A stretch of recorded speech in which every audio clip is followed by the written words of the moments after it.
This is Fear Factor Music, baby. Spartans!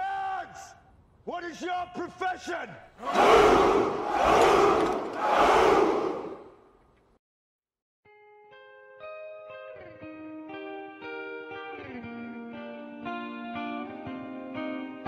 So what we've got to do is make that change in those standards. That's where the shifts happen. It doesn't happen any other place. And I'll give you a very simple example. If you want to know the difference in people's lives, it all comes down to what are the things that are must for you versus shoulds.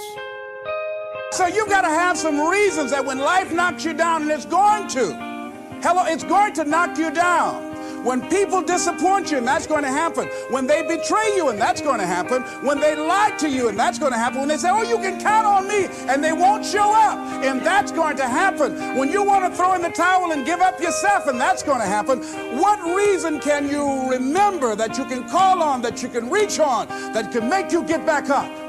Find that reason. Because when life had knocked me down, I said, life, I'm doing this because I want to make my mama proud of me.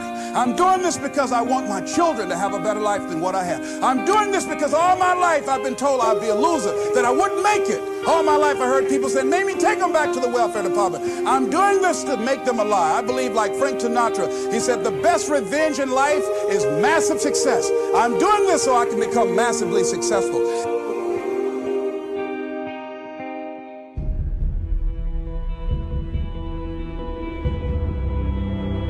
Write the vision and make it plain. Why am I saying this? Because if you know what you want, half the battle is won. The second part of it now is just figuring out what we have to do.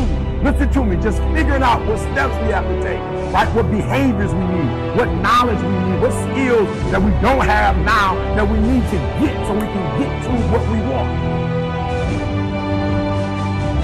There are two kinds of relationships, nourishing relationships and toxic relationships.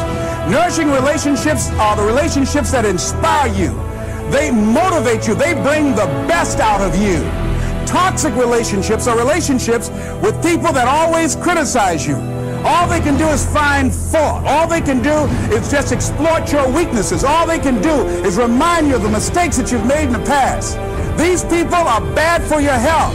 Toxic people can run your blood pressure up. One apple can spoil a whole barrel. One negative energy drainer can spoil your whole life. I know people whose lives have been ruined because somebody wasn't good for them. See, there's some people that aren't good for you. You've got to get them out of your life. What you do really doesn't matter as much as how you are or how you travel the journey. The journey doesn't matter nearly as much as what kind of a traveler you are. How are you developing yourself as a traveler? How do you deal with the perils? How do you handle the challenges? How do you receive the gifts along the travel? It's not the road, it's the walker, right?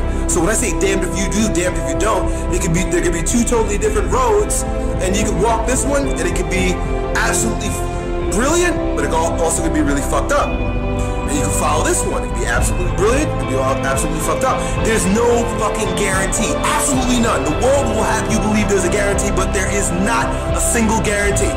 All these kids that are graduating college with these $80,000 degrees that can't even work at Starbucks, all the people who put their money in the stock market and bought all this real estate in 2008, it all went away. Don't let anybody fool you into believing that there's a guarantee, that there's a safe way. The well-trodden path is the scariest way in my opinion, right? Because then you just spent the last 80 years of your life doing everything that everybody else told you to do, and you never really lived or produced anything unique. If everybody's going this way, go that way.